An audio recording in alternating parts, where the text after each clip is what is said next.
ہم نے تو بازیاں لگانے کا نام عشق رکھ دیا نا، عشق بڑا ڈاڈا کا.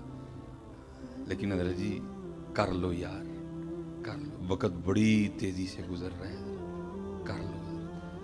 اب چلو میں چھوٹا سا اشارہ دے کے پھر واپس آ جاؤں جنہوں نے کیا. یہ بابا صاحب بابا فرید رحمۃ اللہ تعالی علیہ، آپ فرماتے جب اب بیعت ہونے کے لیے نا خواجہ معین الدین چشتی اجمیری رحمۃ اللہ تعالی علیہ کی بارگاہ میں گئے تھے. وہ بعد کی بات ہے کہ حضرت نے قطب صاحب کے بعد بھیجا. وہ لکھا ہے کہ اب بابا صاحب خود فرماتے ہیں کہ جب میں مرید ہونے کے لیے گیا نا تو حضرت خواجہ غریب نواز رحمۃ اللہ تعالی علیہ لکڑی کے خشک تنے کے ساتھ نا ٹیک لگا کے بیٹھے تھے. تو کہتے ہیں جب اللہ والوں کی بارگاہ میں جاؤ تو دلوں کو کنٹرول میں رکھو، یہ دلوں کے جاسوس ہوتے ہیں. کہتے ہیں جب ان کی خدمت میں گئے نا دل میں خیال آیا لے بھائی چنگا ولی لکڑ نہ ٹیک لاوے تو لکڑ خشک رہے. کہتے ہیں حضرت نے میرا وسوسہ پکڑ لیا اور آپ نے نا درخت پہ نظر فرمائی تو وہ درخت سرسبز و شاداب ہو گئے، ٹانیاں نکل آئیں، پھل پڑ گیا. کہتے ہیں پھر نظر ڈالی خشک ہو گیا. آپ نے 2-3 بار اس طرح کیا. تو کہتے ہیں کرنے کے بعد پھر مجھے مخاطب کر کے کہتے ہیں فرید وہ فقیری کرنا ہے کہ اللہ نہ لڑائی لینا ہے؟ فقیری کرنا ہے یا اللہ نہ لڑائی لینا ہے؟ کہتے ہیں میں نے عرض کی حضور کیا ہوا؟ فرمایا جو دی مرضی ہے خشک روے تے تو ضرور ہے نو ہرا کرنا ہے. ایک فقیری حضرت کو بچوں کا کھیل تو نہیں ہے نا. اوکھی کاٹ فقیری والی چڑھ سولی تے بہنا پائی جو تھی اپنی مرضی نہیں، مرضی شہنشاہ ہوندی چل دی ہوتی. فقیری نام ہے اپنی مرضی کے ختم کر دینے کا. کہتے ہیں حضرت نے فرمایا جا دہلی کتب کے پاس تیری خبر لے. فرماتے ہیں میں دہلی آ گیا. اب کتب صاحب سے ملاقات تو نہیں تھی نا.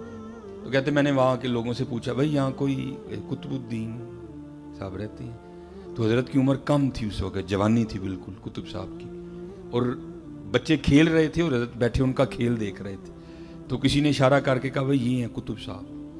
تو بابا صاحب فرماتے ہیں چلا لیکن دل میں پھر وسوسہ لے بھائی پیر تے ملیا لیکن ملیا منڈا، پیر تے ملیا لیکن ملیا منڈا.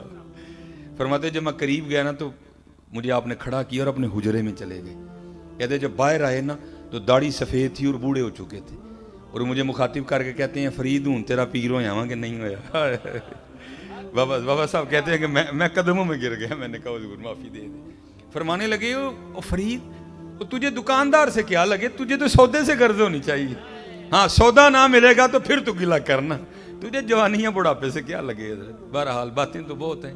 پھر آپ فرماتے ہیں کہ حضرت نے مجھے سیر و سیاحت کا حکم دیا. کہتے ہیں میں ایک شہر میں پہنچا تو کہ حکم یہ ہے صوفیاء کو کہ تم جس شہر میں بھی جاؤ نا پہلے جا کے پوچھو یہاں کوئی اللہ والا ہے، اگر ہے تو اس کی زیارت کرو، اگر نہیں تو پھر پوچھو یہاں کسی اللہ والے کا مزار ہے تو پھر وہاں جا کے سلام پیش کرو، اس کے بعد جو کرنا ہے سو کرو. تو آپ فرماتے ہیں میں نے جاتے سب سے پہلے یہی سوال کیا. میں نے کہا بھائی یہاں کوئی مرد ہے کوئی ہے؟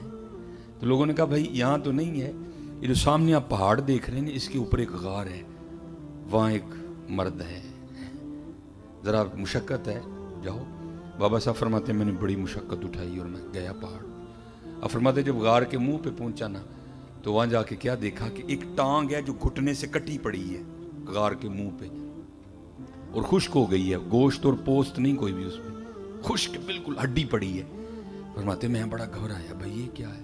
کہتے ہیں خیر میں اندر گیا، جا کر حضرت کی قدم بوسی کی، جو کچھ پوچھنا تھا حضرت سے پوچھا، حضرت نے عنایت فرمایا. کہتے جب میں جانے لگا تو سنت ہے اپنے مہمان کو دروازے تک رخصت کرنے جانا.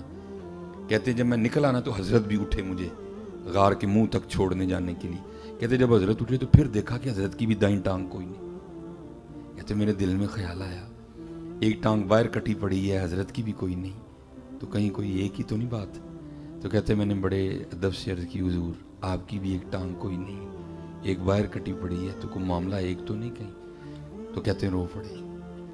کہتے ہیں فرید میں یہاں عبادت کر رہا تھا، ریاضت کر رہا تھا قرب پانے کے لیے. تو حضرت جی چیک تو کرتے ہیں نا اینے جوگا ہویا ہے کہ نہیں ہویا، یہ چیک تو کیا جاتا ہے نا، پھر باتیں بنتی ہیں، ابھی تو نہیں بن جاتی.